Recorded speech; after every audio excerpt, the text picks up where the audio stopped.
Welcome to the show, everybody. First guest tonight is the author of a coming-of-age novel called To Kill a Mockingbird.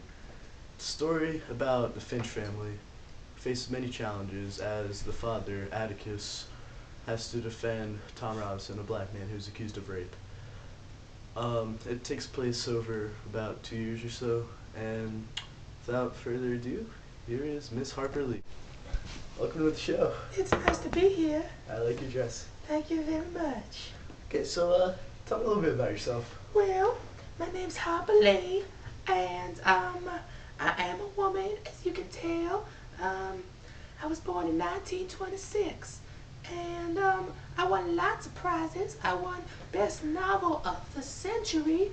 I got the Pulitzer Prize and the Presidential Medal of Freedom. Okay. Oh, and I was born in Alabama, and my daddy was a lawyer too. So, that's kind of had to tie in with the book there. Okay, so next question, please.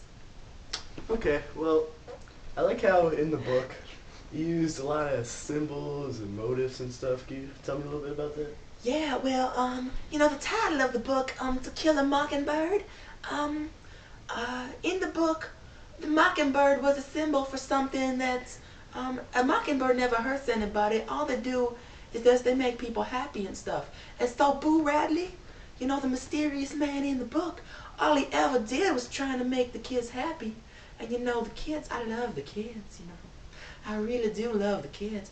So, the mockingbird and Boo Radley, they were like kind of one and the same. They were a symbol for each other. So there you go, yeah. What about the motifs? Motives, well, as we all know, motives are things that are reoccurring, like a reoccurring idea in the book. And a motive in the book To Kill a Mockingbird, the book that I wrote, a motive is racism. Racism is one of the things that keeps happening over and over again. And an example of this would be the mean old Mrs. Dubose. Yeah, she was so racist. She said some mean things, some racial slurs at the children. Just was not very nice at all. So, okay, that's my answer to your question there. That was a very good answer. Thank you. Well, what would you say the tone of the book that you wrote was? Well, in the beginning of the book, it was kind of like childlike and whimsical because all they were doing was just running around and having fun. But towards the end of the book, the tone changed to more critical of society.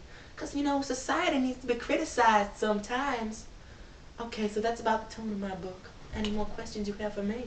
Well, obviously the antagonists in your book were Bob and Mayella Well. How about you tell me a little bit about them? Well, Bob and Mayella Elwell. It's Well. It's Elwell. The E is silent there, it's just Well. No, the L is invisible. It's Elwell. It's just Well. So, Bob Elwell, well, he was nothing more than just a liar. But he was very prideful. I don't know why he was so prideful, because he didn't have much to be prideful about. And, he wasn't very educated. And the one thing that Scout said about Bob Elwell Well. is, Bob is balding. I guess he was going bald. Kind of a funny looking man, that Bob Elwell. Okay, on to Mayella Elwell. Well. Elwell. The E is silent, it's just Well. Invisible Just L. answer the question. Okay. Well, Mayella was easily offendable, obviously, as we could see in the trial. Atticus was just trying to be nice to her, and she was like getting on defensive and stuff. So,